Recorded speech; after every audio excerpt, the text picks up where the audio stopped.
European ফুটবলের খবর জানাবো এবার। আজ মাঠে নামছে premier league giant Arsenal, Chelsea, Liverpool. কোচের সাথে শান্তি আলোচনার পর দলে ফিরেছেন মোহামেদ সালাহ।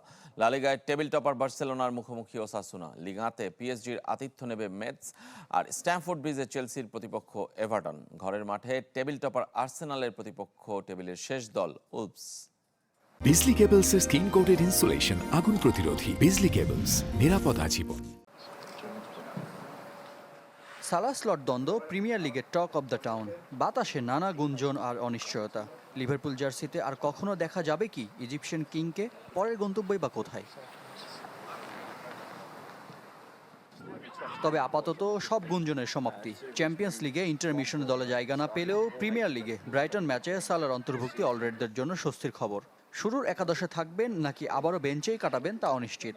দেশের হয়ে আফ্রিকান কাপ অব নেশনস খেলার আগে এটি তার শেষ ম্যাচ। লিগেও সময়টা ভালো যাচ্ছে না ডিফেন্ডিং চ্যাম্পিয়নদের। টেবিল অবস্থান 10 নম্বরে।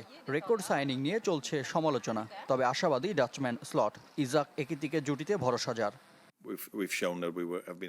তারা একসাথে যত বেশি খেলবে দলের জন্য ততই ভালো। কেবল 2 ম্যাচে তারা একসাথে মাঠে নেমেছে। দুজনের মাঝেই আমি ভালো করার আকাঙ্ক্ষা দেখছি। ব্রাইটন ম্যাচে স্ট্রাইকার ফেদেরিকো কিয়েসাকে দলে পাচ্ছে অলরেডস। স্পেনে অবশ্য চ্যাম্পিয়নদেরই দাপট। ক্যাম্প নুতে রেলিগেশন জোনে থাকা ওসাসুনার বিপক্ষে নামবে কাতালান ক্লাবটি। চিরপ্রতিদ্বন্দ্বী রিয়ালের সাথে ব্যবধান আরও বাড়ানোর সুযোগ বার্সেলোনার সামনে। তবে প্রতিপক্ষ নয়, নিজেদের নিয়ে চিন্তিত থাকতে চান ফ্লিক। লিগে এখনো অনেক পথ বাকি, কেবল ডিসেম্বর। আমাদের সামনে এখনো অনেক ম্যাচ পড়ে আছে। প্রতি ম্যাচে 3 পয়েন্টের জন্য লড়াই করা মুখ্য। ওসাসুনার বিপক্ষে বার্সা একাদশে ফিরতে পারেন ডি ইয়ং। রবার্ট লেভানডোভস্কির অনুপস্থিতিতে মার্কাস রাশফোর্ডের অন্তর্ভুক্তিও আলোচনায়। রিফাত হোসেন, চ্যানেল 24।